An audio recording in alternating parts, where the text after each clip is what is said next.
Gente, como eu prometi, logo mais vai começar aqui a Masterclass do Antônio Massanita, um craque, um grande craque, que vai falar do seu trabalho. Nós vamos degustar 6 vinhos dele e vocês vão adorar. Eu vou dar uns takes aqui e vou gravar bastante coisa para postar depois. Acompanhe aí. Tá bem. Perfeito.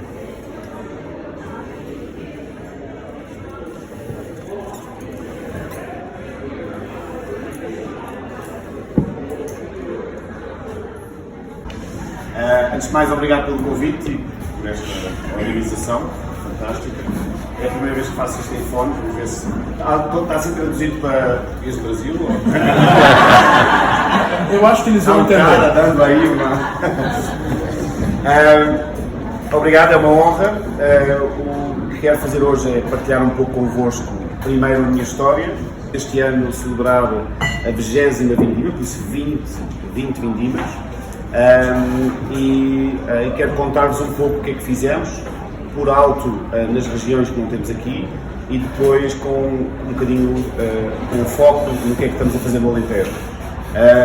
Como disse o Vinícius, são 9 vinhos que damos, por isso apertem o cinto e preparem-se para a viagem.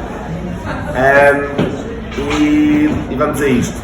Pronto, como arranquei, eu sou filho de pai açoriano, mãe alentejana. Conheceram-se os dois em Lisboa e tiveram 3 filhos lindos, é o que a minha mãe costuma dizer. E estudei sempre em Lisboa, com uma relação muito próxima ao mar, com uma relação muito próxima aos Açores, e eu queria mais ser biólogo marinho. Eu não, desde pequenino que faço vindimas, mas quando estava na altura de ir para a universidade, isso não pesou, porque eu queria era estar perto do mar, queria ser biólogo, mas um professor da Universidade de Biologia desaconselhou-me e disse para eu ir para a agronomia, e então eu fui trocar os códigos da universidade e enganei-me nos códigos e fui parar a um curso chamado Agroindústrias. É assim, acaso, sorte, destino.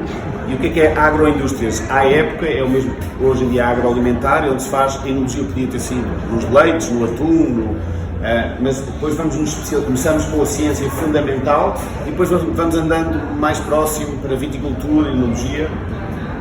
No meu 3º ano de faculdade apaixonei-me por viticultura, numa cadeira de um professor, e acabei por ser convidado para juntar-me à equipa de viticultura da universidade, que eu acabei por recusar por achar que devia fazer um outro percurso, viajar, aprender mais, e assim foi. Em 2001 fui para a Califórnia trabalhar numa adega, na Maryville Vineyards, depois fui outra vez em 2022 para a Rudder State, D'Arenberg na Austrália, em 2013 e 2003 também em Liège em França.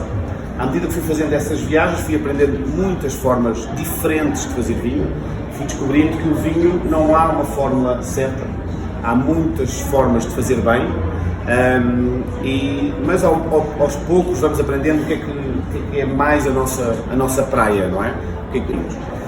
Em 2004 chego a Portugal, conheço David Wood, um viticultor inglês a trabalhar no Alentejo, também bastante atípico. Criamos uma ótima relação e ele deixa-me começar a acompanhá-lo nas aventuras dele. Acompanhá-lo nos clientes de consultoria a aprender mais sobre vinhas. Eu já tinha trabalhado em adegas, mas eu queria trabalhar mais sobre vinhas. E então ganhamos uma boa amizade e em 2004 decidimos montar a Fita Preta, que é o projeto que vou falar hoje, a Fita Preta Vinhos, um viticultor que tomava conta das vinhas e um enólogo. Um pequeno detalhe, faltava dinheiro. Aí foi os 3 Fs, Friends, Fools and Family, isso emprestaram o suficiente para comprarmos as primeiras uvas e conseguimos vinificar numa adega. Por isso eu sou um enólogo e produtor de primeira geração. Esse foi sempre o meu maior obstáculo e o meu maior talento, porque permitiu-me começar de zero, sem preconceitos, de base, experimentar todos os tipos de vinhas, de calcários, de granitos, de montanha, castas internacionais, castas portuguesas, e sem a obrigação de seguir um legado, com a liberdade, e também nem a obrigação de me comprometer numa plantação de vinha, não é? Não tinha, a minha primeira vinha plantada em 2017, por isso isto de certa forma descreveu o processo que fizemos. O nosso primeiro vinho foi o Preta 2004, eu tinha 23 anos nesse primeiro vinho, e tivemos também uma sorte de iniciante, porque acabámos por ser Trophy Alentejo, foi considerado o melhor tinto do Alentejo, no International Wine Challenge, logo no primeiro vinho, que me permitiu, logo no ano seguinte, já estar a fazer consultoria, com 25 anos, estava a dar consultoria a 5 projetos no Alentejo. Alguém acertou. Estes últimos 20 anos, o que é que tem sido? Tem sido a aprendizagem de vários locais. Eu comecei no Alentejo, em 2004, em 2010 começo na reabilitação da casta Rantejo do Pico, nos Açores, no qual acabou por nascer um projeto, fizemos o Arinho dos Açores, o Verdelho, tivemos um impacto nessa região muito interessante, porque as uvas valiam 70 cêntimos, hoje valem 5 euros, é uma mudança radical na economia local. Havia 200 hectares a 1000 hectares, havia 3 ou 4 produtores, há 10 produtores, por isso o desafio, e desses 4 trabalharam connosco antes, por isso os sítios onde vamos, o que nós queremos é mais do que uma transformação no nosso projeto, é uma transformação no local onde entramos. O meu projeto mais recente é Porto Santo, que é uma pequena ilha a norte da Madeira. Também começámos um projeto de reabilitação de castas como o Caracol e o Listrão, estamos a engarrafá-los, e em 3 anos passou de 1,70€ para 4 euros o quilo, que é uma mudança radical para o agricultor e neste processo. Mas o que eu quero partilhar convosco é um bocadinho o que é que temos feito. Ficar aqui na... Ok, então estes são os nossos 4 projetos, por isso vamos pôr o brand ou o nome é António Massanita Winemaker, a base. Depois temos 4 vinícolas, e as 4 vinícolas são a Fita Preta, vinhos que vamos desenvolver, que é o projeto do Alentejo, a Azores Wine Company na Ilha do Pico, a Profetas e Vilhões, que é no Porto Santo, e a Massanita, que é com a minha irmã Joana, no Douro. Por isso, sei que alguns acompanharam os lives, por isso sabem o mau feitio que ela tem. Aqui as pessoas envolvidas, o projeto do Alentejo, ou seja, o que é que eu entendo, o que é comum a todos os projetos, além do esforço de fazer bons vinhos, mas que é isso de bons vinhos. O nosso desafio é produzir vinhos com terroir, grande palavrão, abusado, com sustentabilidade, há muitas palavras que são muito usadas, mas o que é terroir? Eu acho que podemos falar primeiro do que é que não é? Por isso eu gosto de dizer, se para alguém tentar fazer um vinho meu, copiar um vinho meu dos Açores, teria que o fazer lá. Esse é o desafio, esse de base. E então que eu consiga entender o que é único de cada sítio. A palavra mais próxima que eu conheço portuguesa é uma palavra até popular, quando as pessoas dizem vou para a terra. Eu na altura achava assim um bocadinho simples. Hoje acho que é das palavras mais profundas. Ir para a terra é ir para um sítio, ir para as origens, ir ouvir, ir comer um receituário, um tipo de receitas, ouvir um tipo de música, sentir um tipo de cheiros. E terroir é isso. Terroir é um sítio, é um lugar que nós conseguimos sentir, e é isso que queremos tentar pôr num copo. Então, para descobrir terroir, como é que se descobre? Temos as castas, mas quais é que são as certas? Se vos disser que as castas que hoje em dia são utilizadas no Alentejo, Alicante só chegou há 100 anos, o aragonês, os 2 pais são espanhóis, e então qual é a fórmula original? É super discutível isto. Qual é a forma original e como é que nós chegamos a esse processo? Isso é um tipo de património que é património genético, reabilitar castas. Por isso, castas como Tinta Carvalho somos os únicos que fazemos, Alicante Branco, Trincadeira das Pratas, Rantejo do Pico, Folgazão, são tudo castas em que somos o único produtor que produz e engarrafa essas castas no sentido de entender o que podem ser. Depois quero falar um bocadinho sobre o património edificado. O que vem aqui é um passo do século XIV, é a nossa casa. Como disse, mão à frente, mão atrás, para começar, e a nossa adega, só tivemos adega em 2017, por isso o nosso processo Aqui explicar um bocadinho, peço desculpa, a nossa gama dos Açores do Alentejo. Vamos provar alguns destes, da linha clássica Fita Preta Branco, o Fita Preta Branco Palpite e Preta, que vamos provar hoje. Signature, nesta conversa de busca de terroir, de busca de sítio, é preciso ensaiar, é preciso testar. Vamos provar o laranja mecânica, nós temos um branco de talha, um tinto castelão, um bago ao sol. Esticar não só o que é que foi, mas o que é que pode ser.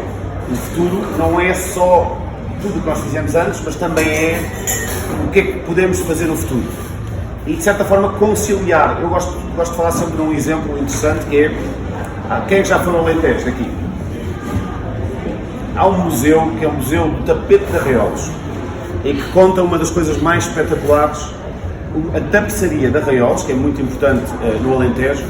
Os tapetes são de cores amarelas, um bocadinho cores batidas, tons suaves, e toda a indústria foi criada com base no quê? Nos tapetes antigos de Arraiolos. Por isso, copiaram-se a forma de selar com a ciência, que neste caso hoje em dia pode ser a genética, conseguiu-se ver como é que eram os pigmentos antigos. E então no Museu de Arraiolos mostram que na realidade o tapete de Arraiolos original era cheio de cores, que se esbateram com o tempo. Então temos aqui um problema, temos um conflito.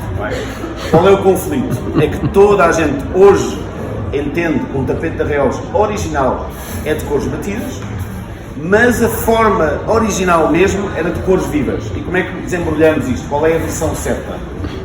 Aí não há versão certa, não é? Porque a memória coletiva é tão importante como a história. E por isso hoje vamos correr alguns destes vinhos que mostram, se calhar, vinhos do Alentejo que vocês já conhecem, que já provaram, e de outro do Alentejo que desapareceu e que podemos vir a provar.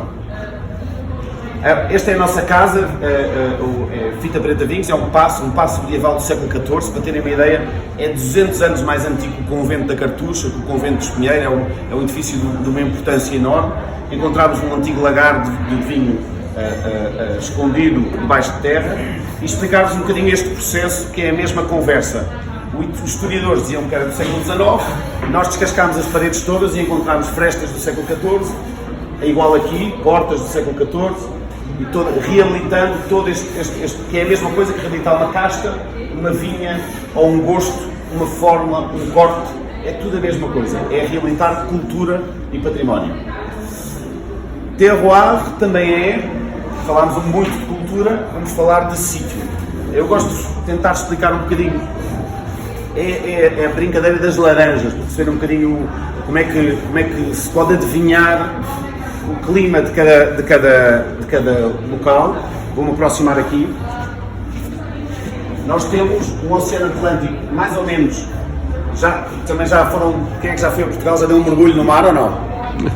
Fresquinho, é? Fresquinho. Então nós temos um frigorífico aqui, junto à costa, e depois temos as costas, as costas de todo o continente europeu, não é? Que arranca com Espanha, com clima, com calor, que pode chegar aos 40, 45 graus. Depois temos de um lado 17 a 20 e do outro lado 30 a 45. Veem a diferença e a importância. E isto vai definir totalmente as características das regiões. Por isso, quanto mais próximo ao mar, mais fresco, quanto mais longe do mar, mais quente, e também quanto mais a norte, mais fresco, e quanto mais a sul, mais quente, ok? Então, fácil, nós podemos dizer qual é a zona mais fresca de Portugal. Na cor daqui, não é? Que região é esta? Vinho Verde. Bom, fácil. Não é? E agora, se eu vier um bocadinho abaixo, não é? Tem aqui Vinho Verde. Se eu vier aqui um bocadinho abaixo, e estou nesta zona, como é que se chama esta região? Bairrada. Pronto. Já provaram brancos da Bairrada e tintos da Bairrada? Acidez, escura, taninos, menos álcool. Por isso, o terroir, de certa forma, é essa expressão do que é que esperaríamos que fosse. Óbvio que é mais complexo que isso, porque são 350 castas, eram 250 que vão passar a ser 350 castas, por isso o homem não aceita o clima, não é?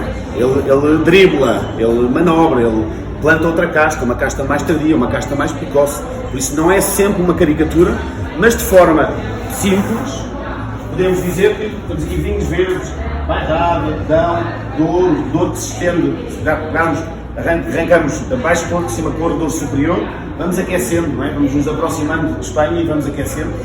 É mais complexo que isso por causa do vale, mas não vou debruçar demasiado, por isso é fácil ver, se viermos tudo para baixo e tudo para dentro, e dentro do mar, o Alentejo é a zona mais quente, por isso é esse clima que nós vamos provar aqui, e todas as regiões têm um talento, ou vários, e todas as regiões têm defeitos.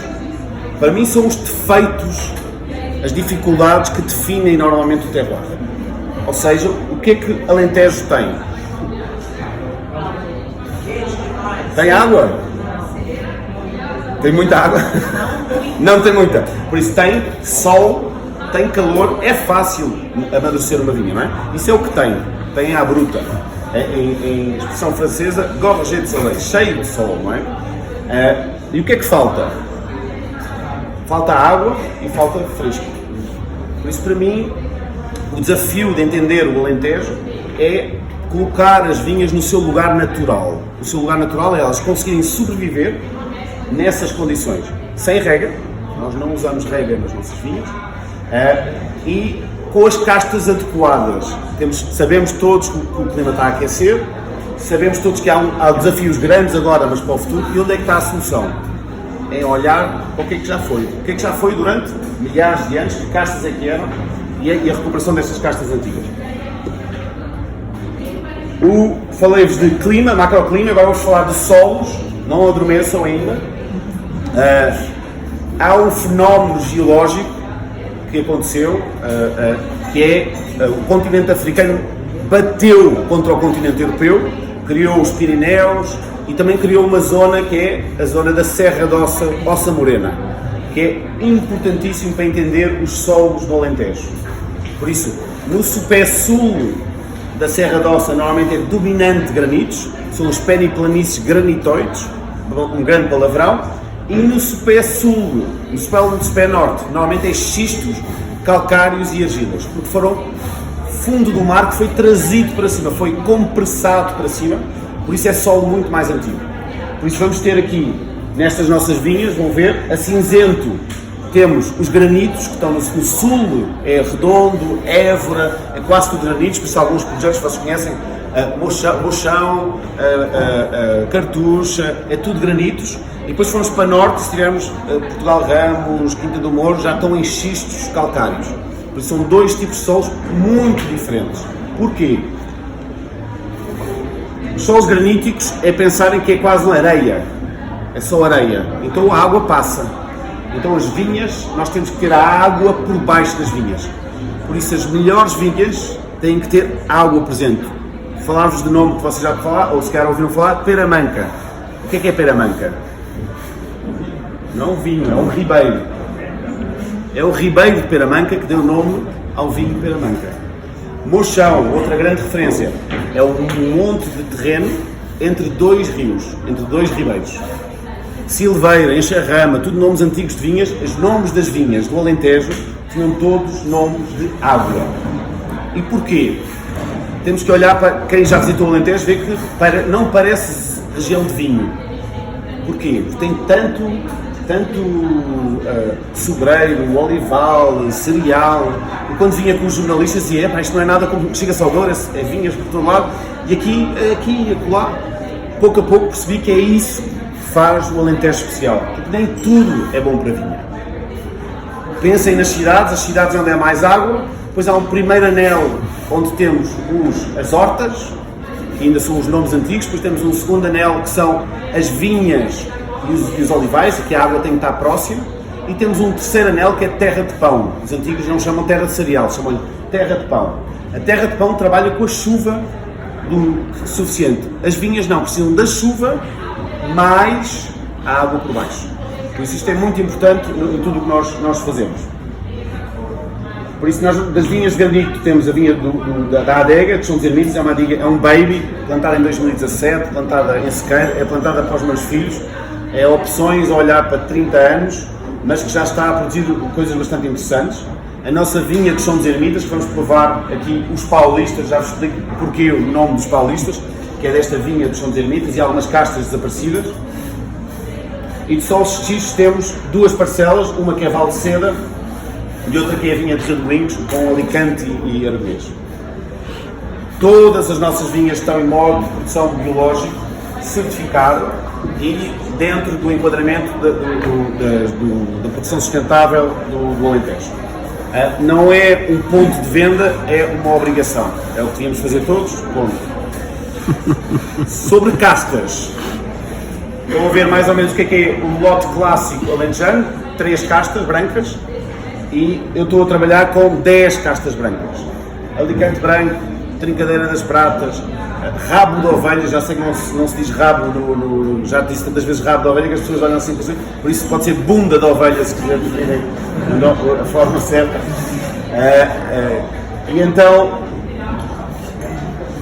este trabalho é um trabalho para perceber qual é essa fórmula original. Como é que eu despisto isso?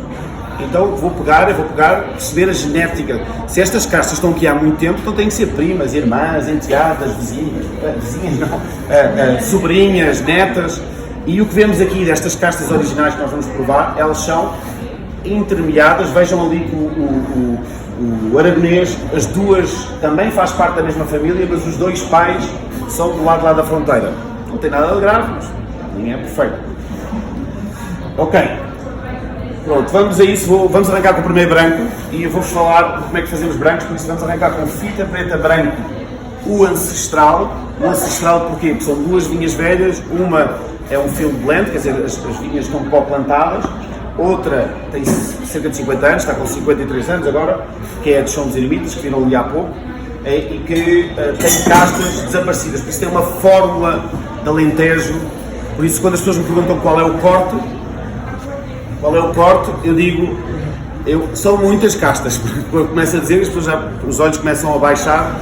Por isso temos roupeiro, neste corte temos roupeiro, temos rabo de ovelha, ou bunda de ovelha em brasileiro, temos Alicante branco, Trincadeira das Pratas, Arinto, Antão Vaz e Fernão Pires.